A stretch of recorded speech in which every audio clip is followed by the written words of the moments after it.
ମାଲୋ ସମସ୍ତେ ନୂଆ ଡ୍ରେସ୍ ପିନ୍ଧିଲେ ମୁଁ ପିନ୍ଧିବି ଦେ ଏଇ ଆଇଲା ମୁଣ୍ଡ ଖାଇଯାଇ ନା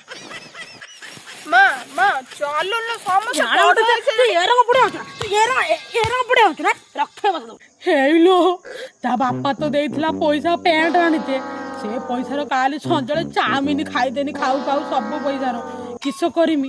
ତା ମାମୁଁ ଆଣେ ଫୋନ୍ ଉଠଉନି ମୁଁ ତା ମାମୁଁକୁ ଟିକେ ଫୋନ୍ କରେ ନା ନା ନା ଏଟା ନେଇ ହବନି ଆମ୍ବ ହବ ବଉଳ ସିଜିନି ତାନେ ଏଠୁ କିଛି ନେଇ ହବନି ଯାଉଛି ସାରୁ ପତ୍ର ଦେଇଦେମି ପତ୍ର ତା ପତ୍ର ସବୁଜ ପତ୍ର ଆଉ ମା ସମସ୍ତେ ଡ୍ରେସ୍ ପିନ୍ଧିକି ପିଠା ଖାଇଲେନି ମତେ ଦେ ଡ୍ରେସ୍ ଚୁଲି ଖାଟା କିସ ହଉଥିଲା ପିନ୍ଧିବା ଡ୍ରେସ୍ ଆଣିପୁଣି ମାମୁଁ ଆଣିଛୁ ଯା ଏଇ ଦେଖ ମୋ ମାମୁଁ ଗାଉନା ଆଣିଛି ଗାଉନା ଏଟା ତ ପିନ୍ଧନ୍ତି ଡାକ୍ତରଖାନାର ତୁ କିଛି ଜାଣିପାରୁନା ହଇଲ ପୁଣି ଆମ ଏଇଟା ନୂଆ ଜାମା ପିନ୍ଧିବ ହପର କେମିତି ଟିକେ ଧୂଳି ପଡୁଛୁ କା ବଡ ସାଇଜ ଅଛି ମୁଁ ପିନ୍ଧିକି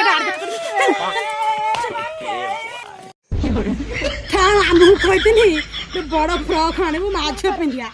ବୁଢା ମୁହଁଟା ନାଇଟ୍ ଦିନିକି ଆଇଛି ନା ହଉ ଦେ ଆଡଜଷ୍ଟ କରିଦବ